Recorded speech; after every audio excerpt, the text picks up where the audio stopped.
Billy Churl.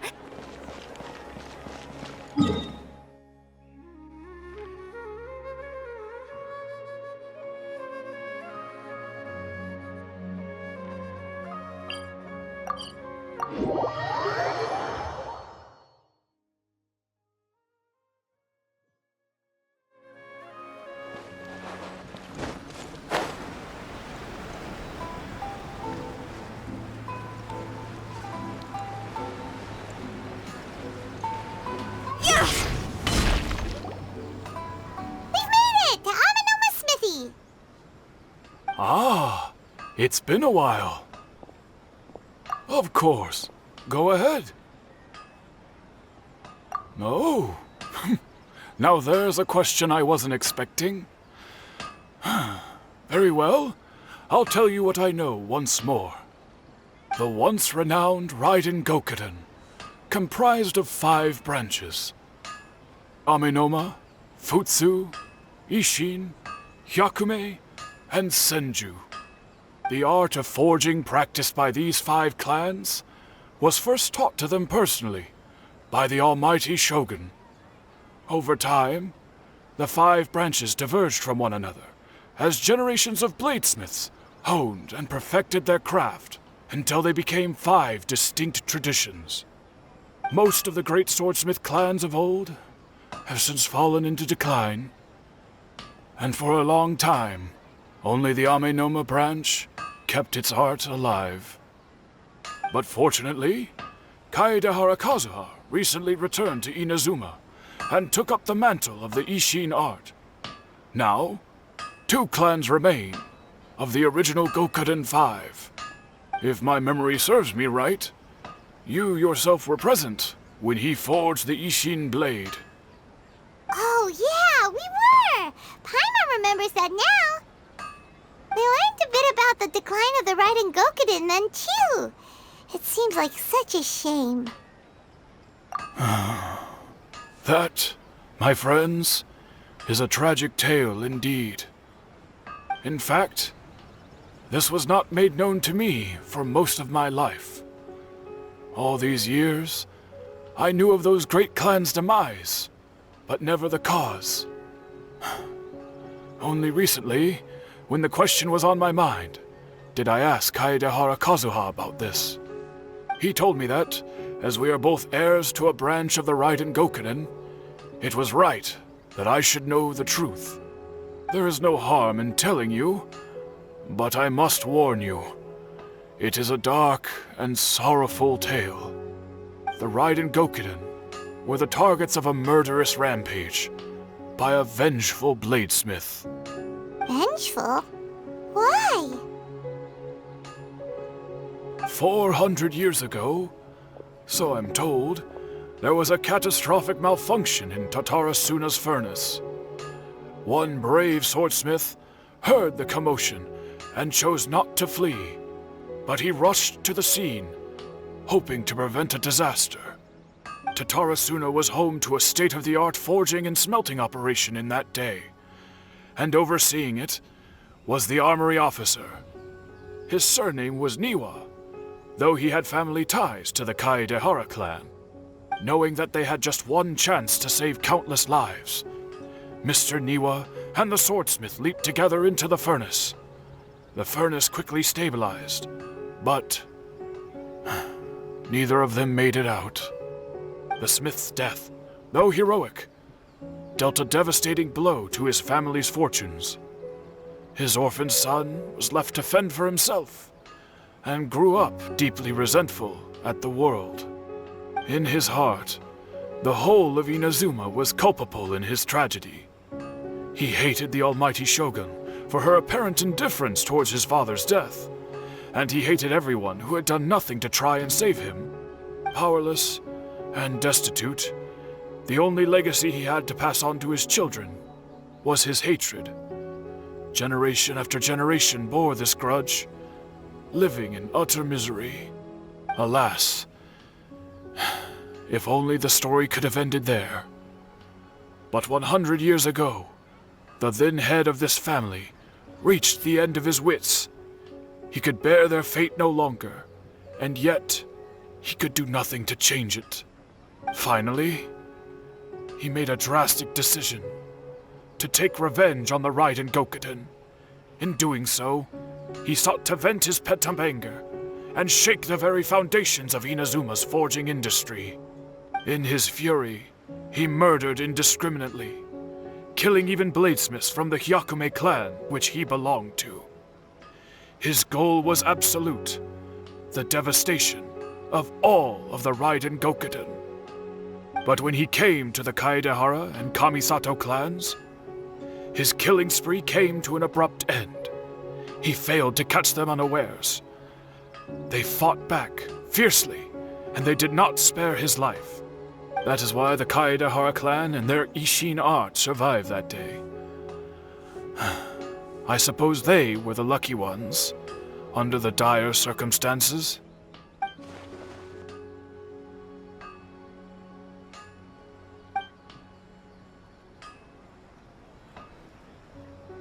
Was there anything else you wanted to ask? Kazuha? Why, yes. Just yesterday, in fact. We spoke for a while over some tea. He seemed well.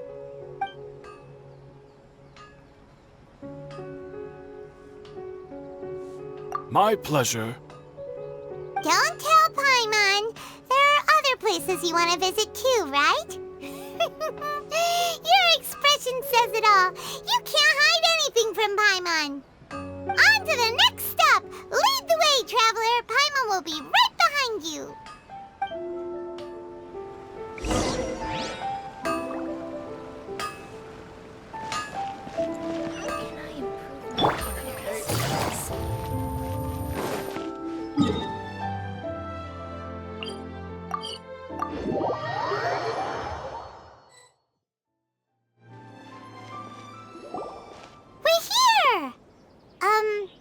This is the Yashiro Commission's headquarters, so... Traveler, it's been a while. If you're looking for the Commissioner and Miss Kamisato, I'm afraid your timing is unfortunate. They're not here right now. Are they out on business?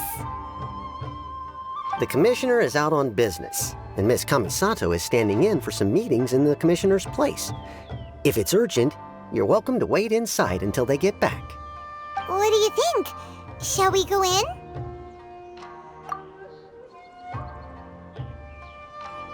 If it were anyone else, I couldn't allow it. But seeing as you're so close with the Commissioner and Miss Kamisato, I think it should be okay. We'll be heading in then. Thanks!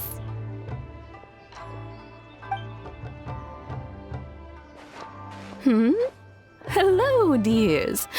Is there something you want to say?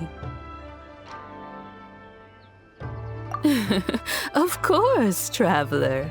Yes, I know who you are. Miss Kamisato has told me about you. What would you like to know? Oh, they're both very well indeed. Lately, Miss Kamisato has been rather busy attending all kinds of meetings and occasionally paying visits to some local organizations on the Commissioner's behalf. As for the Commissioner himself, well, you know, busy as ever. That much hasn't changed. Although he does seem to be in a rather good mood these days. So pretty much business as usual on the Yashiro Commission, huh? Very much so.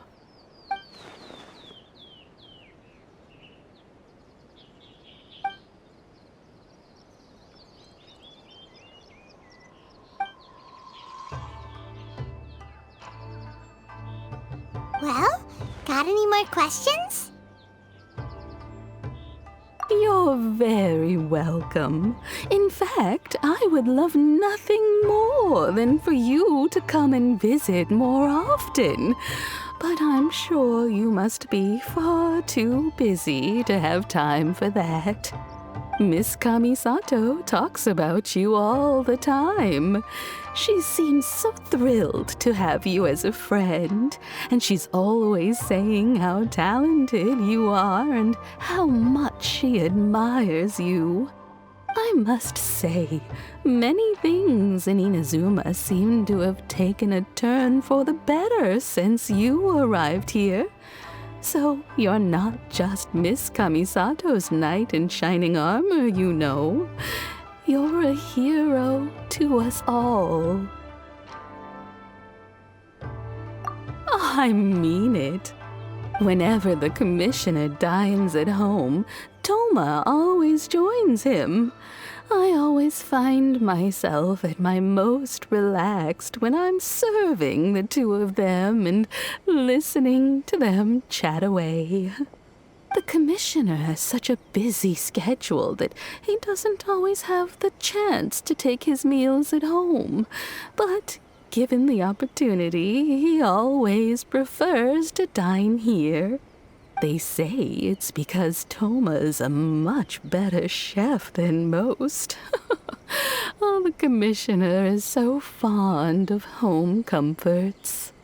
They get to talking about you sometimes too, you know. Always with a very fond tone. The way one would talk about dear old friends around whom one can truly be themselves. Miss Kamisato occasionally joins them as well.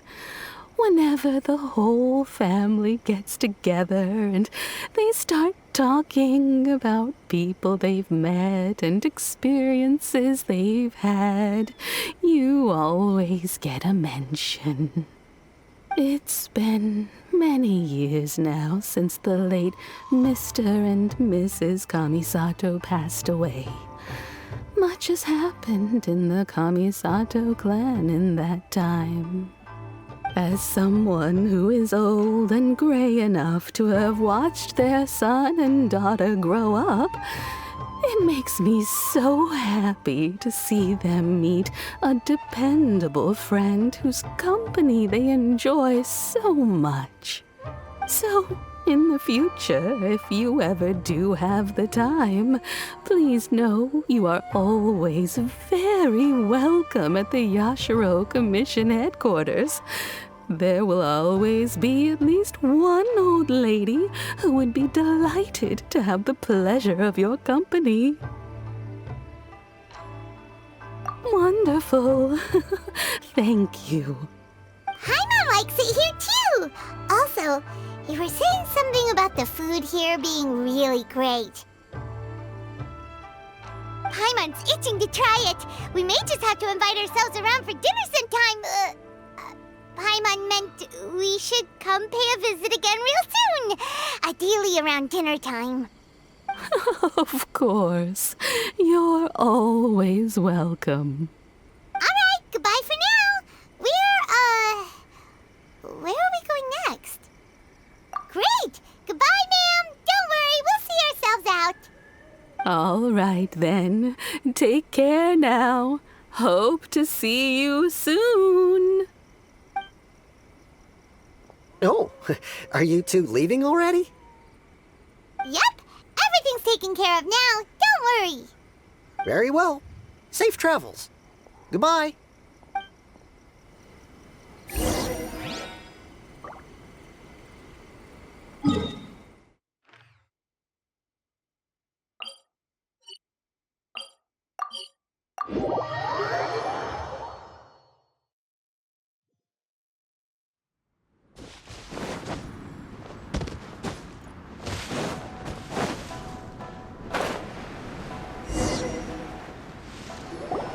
Well, here we are. But what are we looking for? Something or someone? Do my eyes deceive me, or is that the Traveler and Paimon? Xavier, what are you doing here? I was in the general area, and now I'm in this specific area. There, that's me. So what about you two? We have some questions and thought you might be able to help. Certainly do. I've researched the furnace here in some depth. If there's anything you want to know, just ask away. Like the back of my hand? Make no mistake, I have been here a good many times before. Not only that, but I've met people in Inazuma whose families used to live in Tatarasuna years ago. They said it's all true, the history here. Oh, well, it's a long story, don't you know? The tale of Tatarasuna starts a long time ago. I'm told that its history is one of the most foremost forging and smelting operations in the nation, goes back around 1,000 years. Still, the furnace has had a couple of serious maintenance issues along the way. A couple? When exactly? One was just in the last few years, the other was several hundred years ago. A fun fact, I'm not the first Fontaine tech guy to come and work on it either. There was a guy back then too. They say he was a mechanic who consulted on a technology upgrade. It seems like the technological collaboration between our two nations goes back a long way. How about that?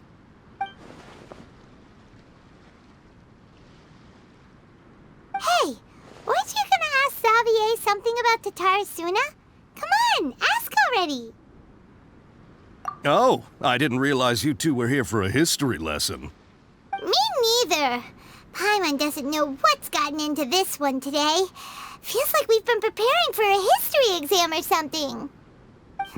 What brought this on? Did you just wake up today with a sudden burning desire for historical knowledge? Sure, go ahead. A kabuki mono? No, I can't say that I have. I do know the word, Inazuman for those eccentric types who always go around dressed to the nines. Just the sort of person that I'd like to meet, actually. But sadly, I've never had the pleasure, nor have I come across anything to do with a kabuki mono where Tatarasuna is concerned.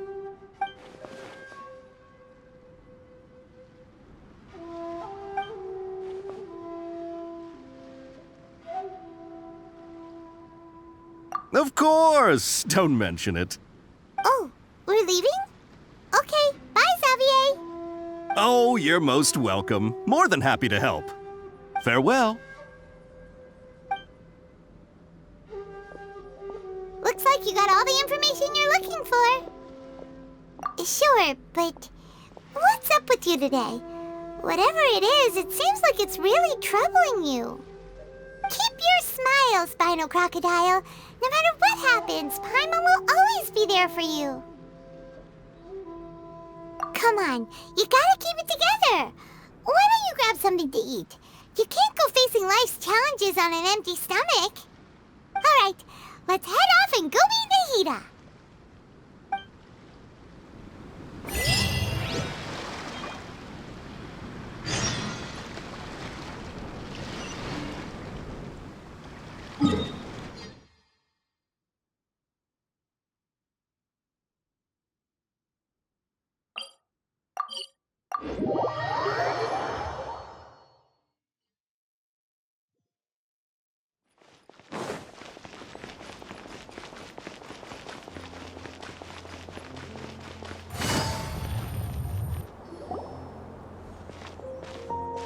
Hey, it's them!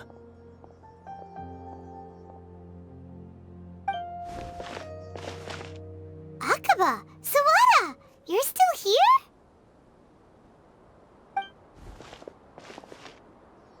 Indeed we are. If you have a moment, we'd love for you to join us once more.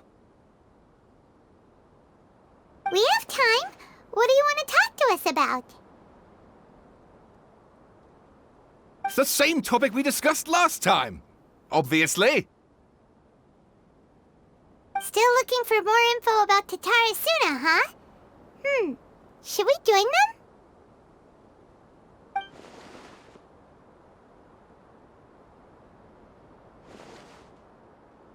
Unfortunately, we haven't made any real progress.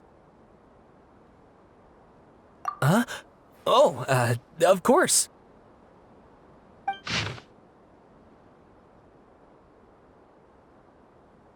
I presume you'll want to read mine as well.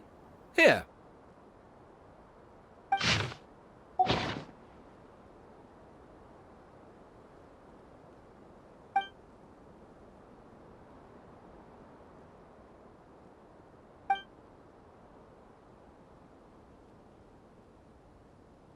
Well, what do you think? Hey, Traveler. Remember how last time Akaba was saying how he wished he could gather more information about all this? Well, we just got back from Inazuma. So how about we tell them what we learned? What did you find out? Something big? It's a long story. Basically, we have some friends in Inazuma, and...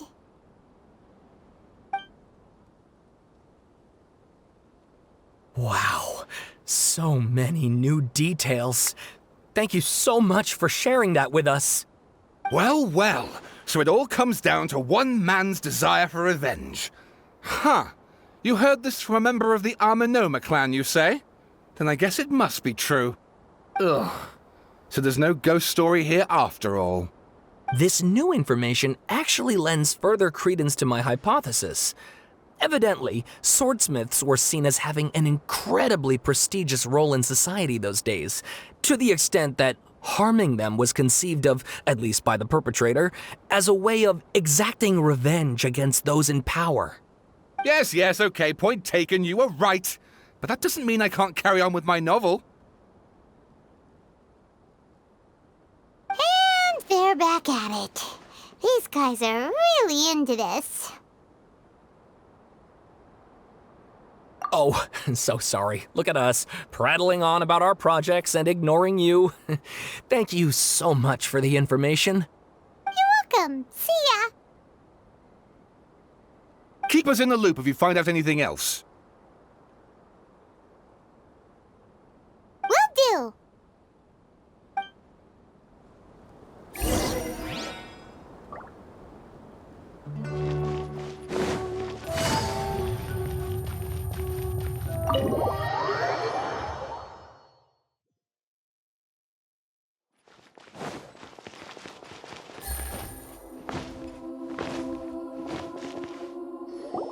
Nahida, we're here!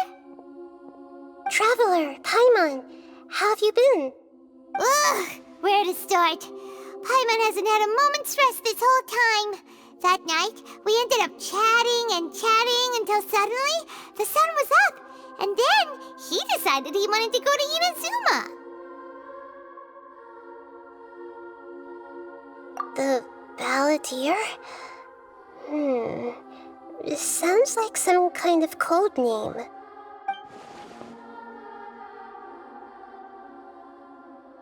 You look troubled. Is there something you need to tell me?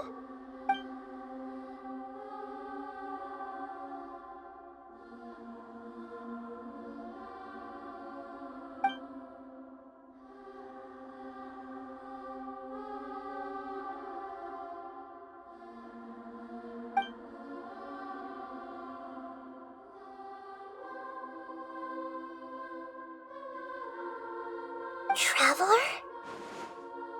Hey, what's wrong? You look so upset.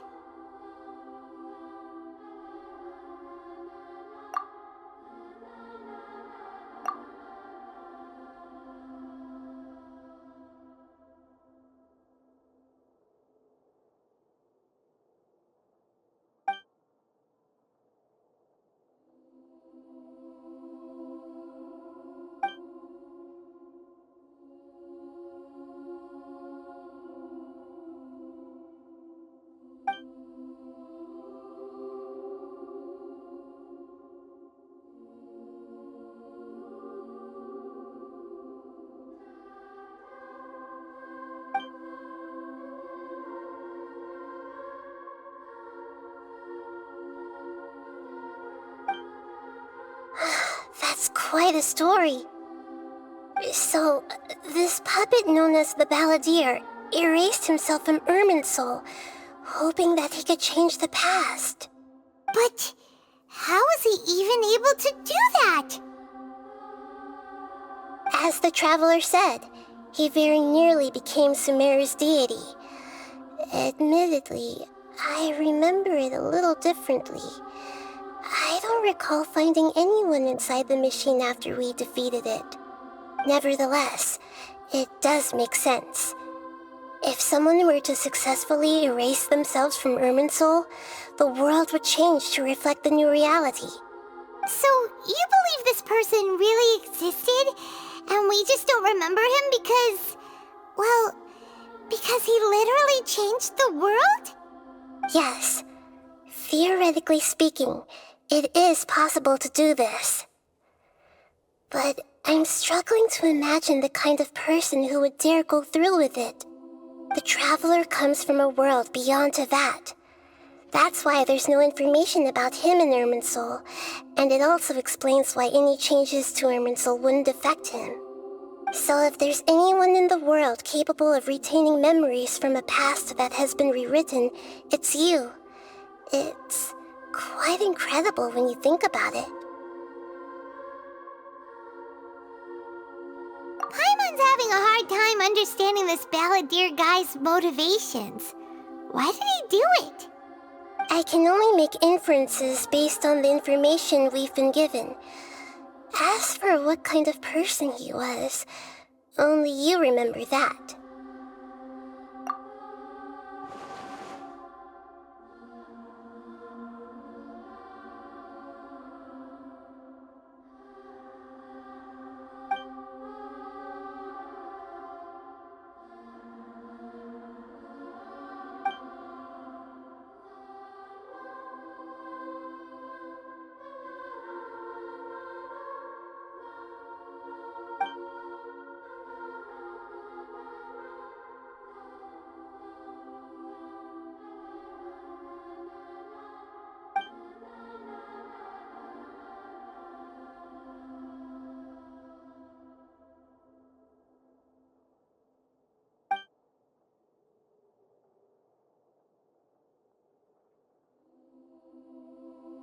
Something else worrying you?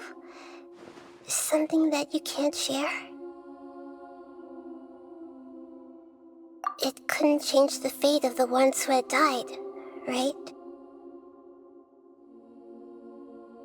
Once the balladeer realized he hadn't been betrayed after all, it must have completely changed his view of the people of Tatarasuna. Now he saw them as friends again. He couldn't keep hating humans after that. And if he thought there was a chance he could save his old friends, it would be hard not to try. The story makes sense, every part of it. The balladeer tried to achieve godhood with the doctor's help. He was unsuccessful, but retained the power to connect with Irminsul. That power then enabled him to change what was recorded in Irminsul and erase himself, even though he didn't have much strength left. Yeah, it does make sense, but it still ended in tragedy for his friends. It just feels so hopeless. He gave everything to do this, but it seems like he got nothing in return.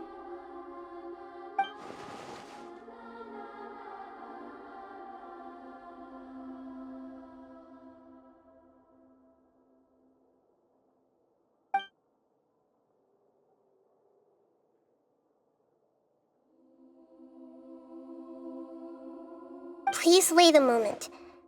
I want to check something. Found it. This should be the one. It turns out that I have a strange way of confirming everything he has told us. What is it? A record from a personal collection. It was tucked away in a corner. You should take a look.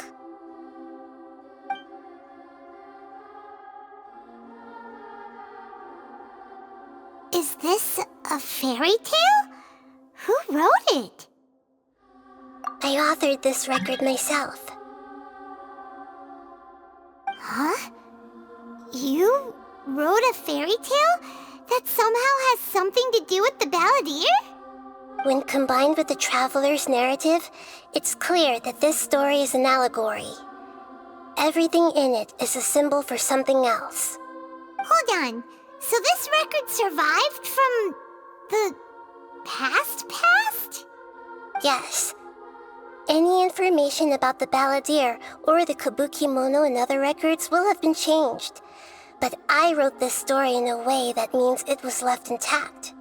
Changing the information in Irminsul changes to that. But Irminsul can't change information that was well hidden in advance. I guess I must have written this story as a backup before the balladeer entered Irminsul. That's incredible! What a great idea! And sending the traveler into Irminsul with the balladeer must have been a further precaution. I knew he'd remember everything. This story is abstract enough that it still resonates with the present information recorded in Irminsul.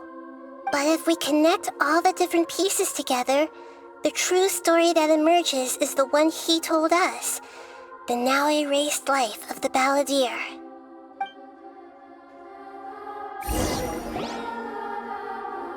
There was once a lone monster draped in fox fur. The monster found a family of foxes, joined them, and they became friends. The monster lived with the family day and night, and everyone treated it as one of their own. Once in a while, the monster would take off its fox fur at night and lament to itself as it gazed at its reflection in the water. I am a monstrosity, yet they are too foolish to see it. I pity them. But the monster soon found solace when another came to live among the foxes who was not their kin. A kitten, carved from the wood of a white tree who had been abandoned by the humans. The kitten too wished to become a fox, but its tail was too slender and it could not grow a coat of richly colored fur. Yet when the other foxes saw this, they spoke words of comfort to the kitten. Even without a tail and fur like ours, you are still one of us. Furious at this happy resolution, the monster lit a fire on the mountain. The terrified animals panicked as the fire spread. The only way to extinguish the flames was to make a sacrifice. A gray fox stood up and addressed the monster. It said, "You are the cleverest among us. Surely you can help us find a way to solve this." The monster smiled, led the fox toward the fire, and murdered it. The gray fox's heart was turned into a beautiful drop of water, clear, spotless, and pure. The monster gave the heart of water to the kitten, telling him, "The foxes have decided. You are the one who must be sacrificed. Take this, quench the flames, and die for your fox kin." The fire was extinguished, but the kitten lived. It left that side of the mountain and found a little bird who had a broken wing. The two promised they would spend their whole lives together, but the little bird did not have long left to live. It passed away soon after. After burying the bird, the kitten left the mountain for good. Never again would it cherish a single creature nor a single blade of grass that stood on that mountain. The kitten spent the nights wandering aimlessly, gnashing its teeth at the moon. How it wished to swallow the moon and devour the moonlight. If the world could only return to darkness, then it would finally be peaceful and content. I will become the new moon, the answer to everything. Then, no one will know that there were once birds, foxes, and cats in this world. And no one can know that they were different.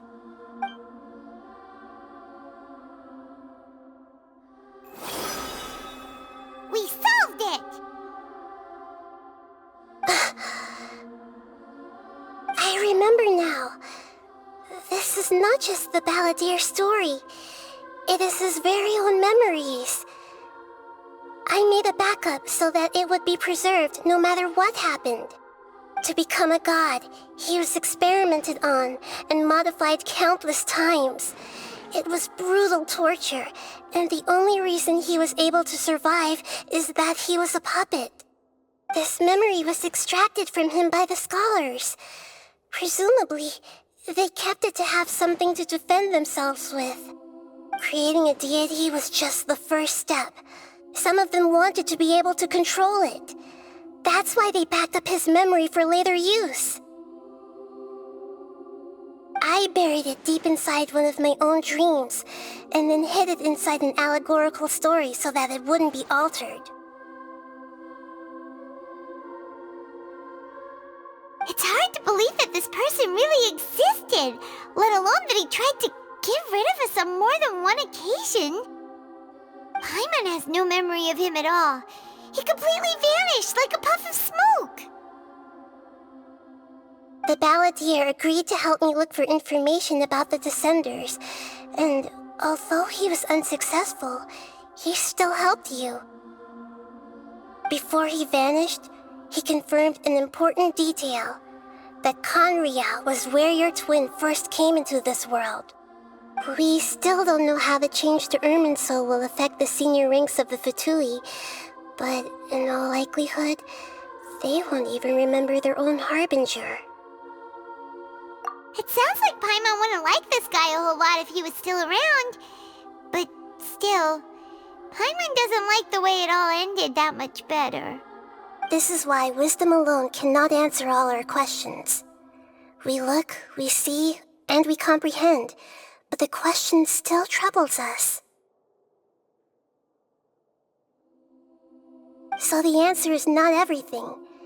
People yearn to find the truth and then conquer the troubles they face. When you give someone the truth, you give them a chance to choose their own destiny. To others looking on, this may seem like a pointless endeavor, but for him, the chance to act on his desire to disappear must have meant a lot.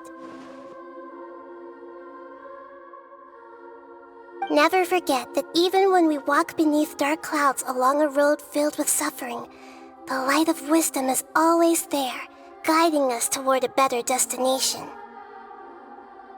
And that is what you have been doing all along. Yeah, Nahida's right. Cheer up. How about we go get something to eat? We can pick up this heavy conversation again later. Good idea. Paimon, why don't you take him out for a walk to clear his head?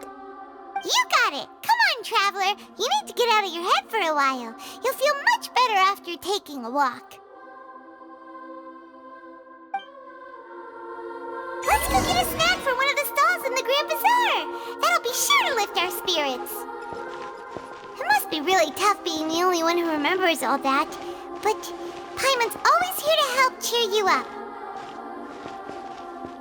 There's a few things I'd like to look into. You should go take a walk and try to unwind.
What should we eat first?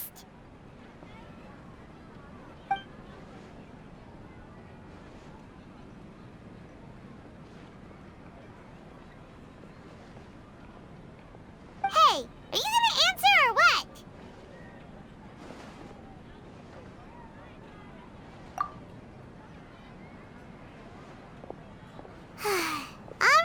Whatever you want. Well, Paimon will be right here when you figured stuff out. Then we can get something to eat.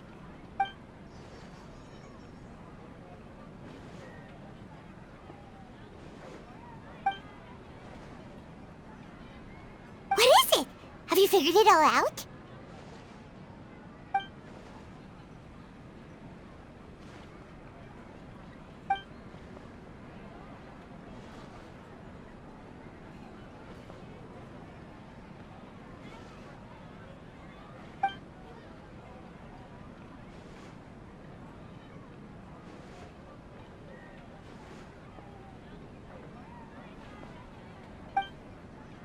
Why'd you jump up all of a sudden?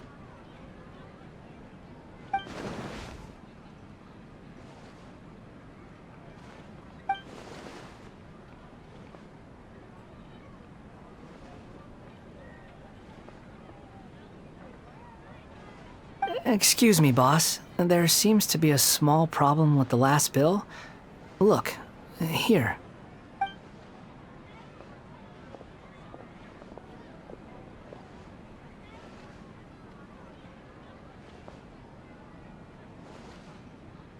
Hey! Hey, wait! You mean me? No, not you. That kid! Didn't you see? Little rascal grabbed my last 2 fresh Sunsettias and ran off. Look, if you're gonna help out here, you can't keep spacing out, okay? What is it? Work's too boring for you? Or has the big city got too many distractions? I wasn't paying close enough attention. Sorry, boss. I think you're right. Maybe it's the city. It's so exciting. It can be hard to focus. Who's that guy? You know him or something? He's who? You're a strange one, kiddo. You say you don't want any money for helping out here, and then when I actually give you some work to do, you keep letting yourself get distracted. I don't want to take advantage, so I'm happy to pay you what I'd pay anyone else. But if you keep acting like this, pretty soon I won't be able to afford to. No, please. I mean it. You don't need to pay me anything. I'm just so thankful you agreed to take on an outsider like me. You're welcome, I guess. But I got bigger things to worry about. Look, we're all out of Sunsettias, and I promised the lady down the street I'd deliver a fruit bowl this evening. Leave it to me. I'll find some more. Just a moment. I'll be right back. Stop. I'm gonna level with you, kiddo. I've never met a worker who said they didn't want a wage before. And at first, I got greedy. Couldn't believe my luck. But I figured you'd start asking for something in return eventually. You don't want money. You don't take days off. And in your free time, all I see you do is wander around, taking in the sights. Are you a drifter or something? That's right, I am. We can talk more about that later. First, let me get those fruits you needed. Sunsettias, was it? I'll be right back. Hey, what do we do now? Okay, stay out of sight. Don't let him see you.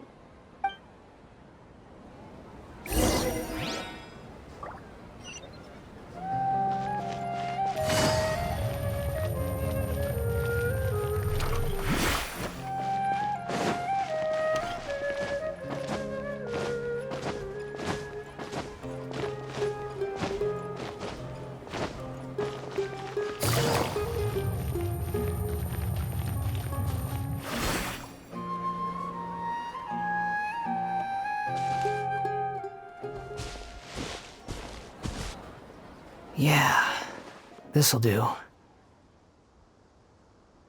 though you say he's the balladeer, what are we planning on doing? Stealing his Sunsettias? Isn't that a bit too cruel?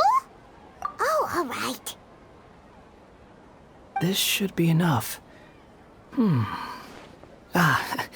Guess I should wash them before I take them back.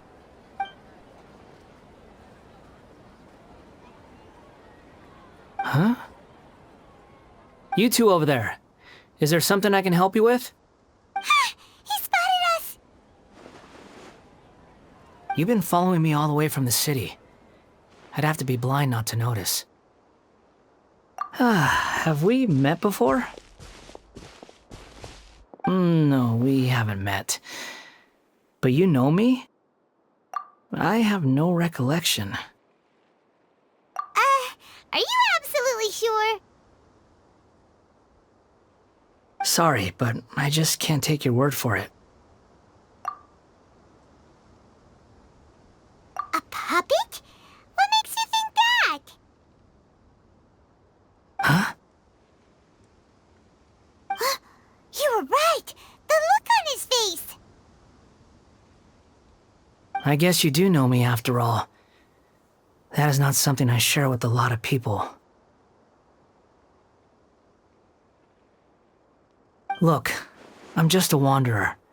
But seeing as you've gone through all this trouble to track me down, I'm sure whatever it is must be important. Okay, but please let me deliver these goods to my boss first. Are you really working for that guy? He said you don't want any more for it. Is that true? Yes, I ran into him out in the wilderness during a storm, and he let me take shelter in his cart. In return, I said I'd be his helper for a while. That's oddly nice of you. Let me take these back. Then I'll come with you, okay? Then let's return to the city.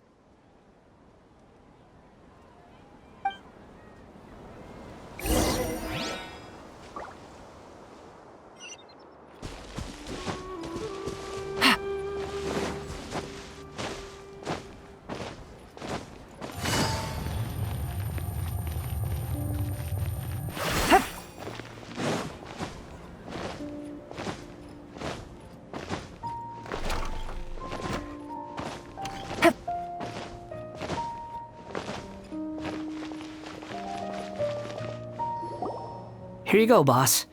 I'll leave them right here. Oh, you really went and picked some more. Who are these two? Something's come up, and they need to borrow me. Sorry, boss. I'm afraid I'll be away from the stall for a while. I was just about to pay you anyway. Go wherever you want, kid. Don't waste your time here. What? I get it, okay? You just wanted to help me out, to thank me for giving you shelter from the rain that day.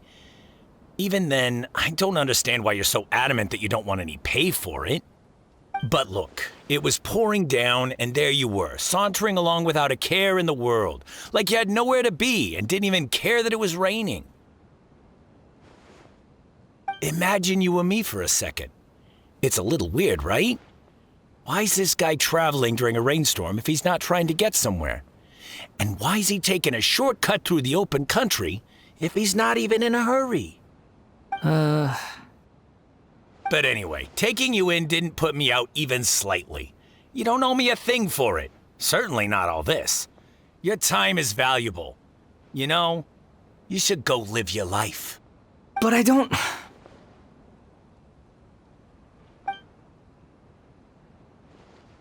No, you're right.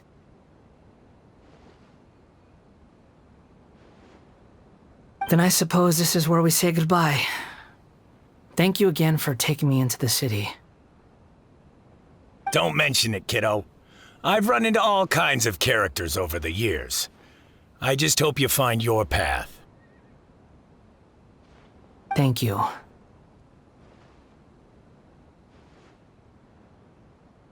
All right, done. Thanks for waiting for me. We can go now.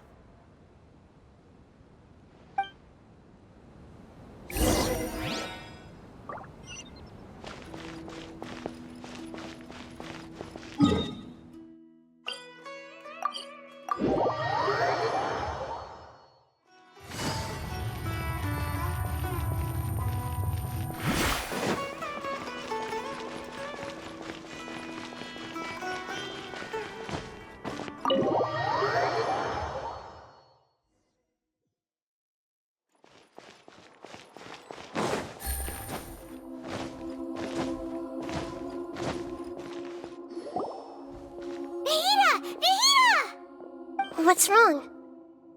Huh? Are you? Hello.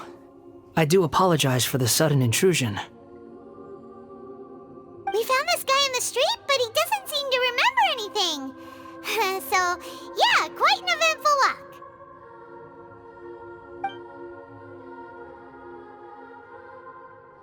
You say that you are trekking across Teyvat to train yourself. Many other Inazumans who describe themselves in this way call themselves Shugenja. Why do you refer to yourself as a wanderer? Well, it seems more relevant in my case. To me, it sounds like a plant with no roots. But these two claim that they know me, and that I have a hidden past unknown even to myself. I wouldn't call it the past, but rather...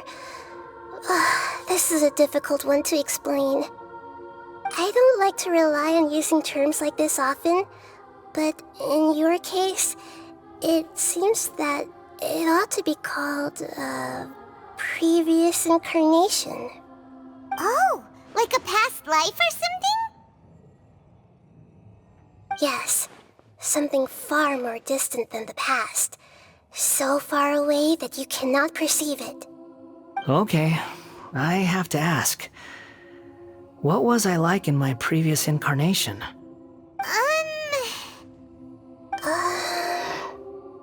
Oh, okay. I see. You want to tell me, but you can't bring yourselves to say it. Looks like I didn't have the most wonderful existence in my previous incarnation. If it's that difficult to talk about, I have no doubt it will be just as difficult to hear, but I'll be able to handle it. Please, tell me the truth. Is truth something you care a lot about?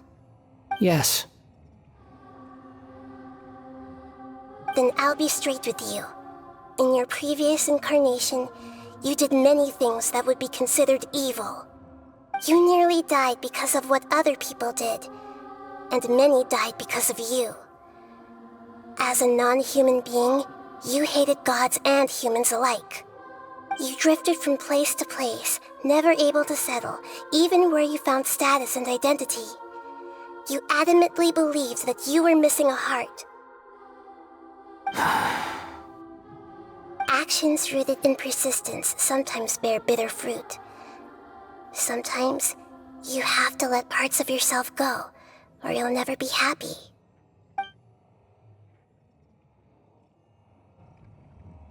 I gave everything I had, but it barely changed history at all. In terms of the outcome alone, that's true. I don't think I can judge everything I've heard purely in terms of right and wrong. Each choice a person makes belongs to a specific place and time, a chain of cause and effect, a cycle of karma and consequence. That is the nature of truth. If one thing is right, its opposite must be wrong. And yet, dichotomies like this are not enough to explain the world in all of its complexity. It seems like my previous incarnation wasn't the most likable individual. We're not trying to hurt your feelings or anything, but yeah, we weren't your biggest fans.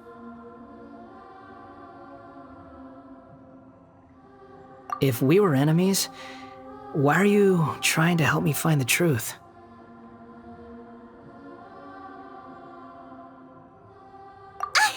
This is so frustrating!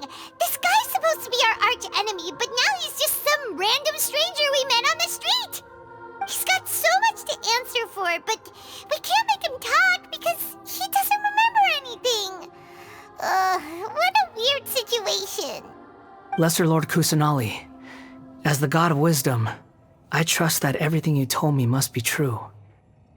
Yes, it's all true. I can even show you the memories themselves, if you're willing. Please, I want to see them for myself. I want to experience my own transgressions. Even though it will cause your present self great mental anguish? I'm just a puppet, with no heart and no name. There is nothing in this world for me to cling to fill the void within me. Except maybe these sins that can never be undone. Very well. As you wish. Wait, shouldn't we go with him? This one's kind of on us for bringing him here. Don't worry. Whatever danger I might face, it's my burden to bear. Traveler, could I ask you to supervise him on my behalf?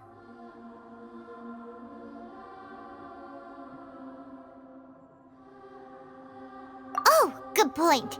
Given your, unique situation, we'd better keep an eye on you. Understood. Thank you. Now, prepare yourselves, everyone.